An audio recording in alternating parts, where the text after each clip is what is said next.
Welcome back to Emotional Mojo. You know, if you feel stuck at a crossroads in your life, or maybe you're just uninspired, our next guest is going to help you find your sweet spot. Welcome, author and executive coach, Karen Elizaga. Karen, how are you? Great. Thank you so much for having me. We're happy to have you. We got to ask right off the bat, what exactly is your sweet spot? What does that mean? Yeah, well, clearly the sweet spot is different for everyone. But it's that place that feels really good, where you feel confident and energized. You have love for yourself, the place around you, as well as you're grateful for what you've got, what you've achieved, and what you have. And that doesn't necessarily have to mean only professionally. This is in life in general, right? Oh, absolutely. I coach a lot of different people, from Fortune 500 executives to stay-at-home mothers, and it's all about what's inside. Absolutely. Well, what I want to know is that even possible, I know. though? We're balancing life and work and family, and, we think of that movie, I Don't Know How She Does It, so How do we do it? Please, how do we do it? I think first of all, we have to figure out what we want to balance. I think so many of us are running around in these incredibly busy lives doing what we're supposed to do, what we should do, what we need to do, and we don't really even think about what we want to do. And so if we can infuse what we want to do into our everyday, then the balance kind of comes.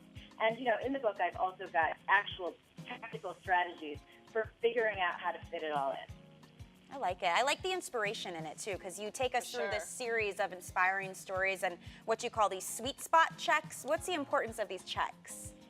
So clearly, there are so many people in this world, and so this book is really my love letter to the world, so that every single person feels like they have access to their own personal coach.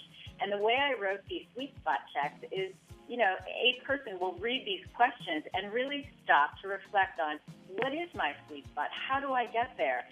These are not prescriptive, pieces of advice. These are, okay, what do you want for yourself? What is your sweet spot? Karen, it's very interesting. When I work with my clients, kind of in the counseling field, we call that flow. And when we engage in flow, we're able to kind of find that sweet spot. And I'm just wondering, when you're working with your clients, how do you get them to evaluate themselves to connect in that way?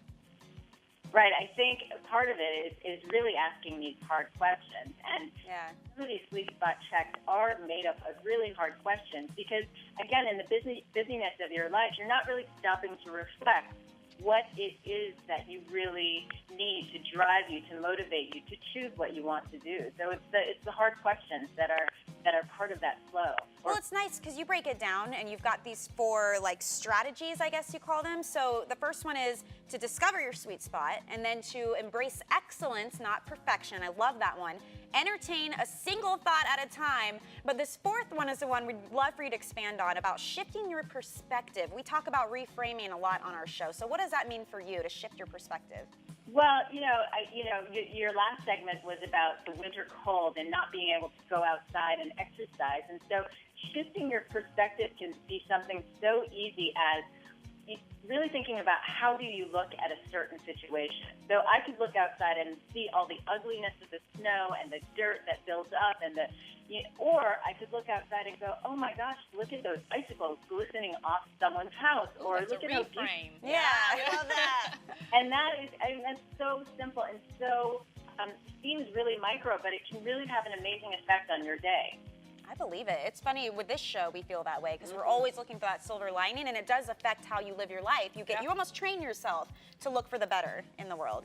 Right. Which is really important, to be happy and healthy and finding that sweet Yeah. spot. Yep.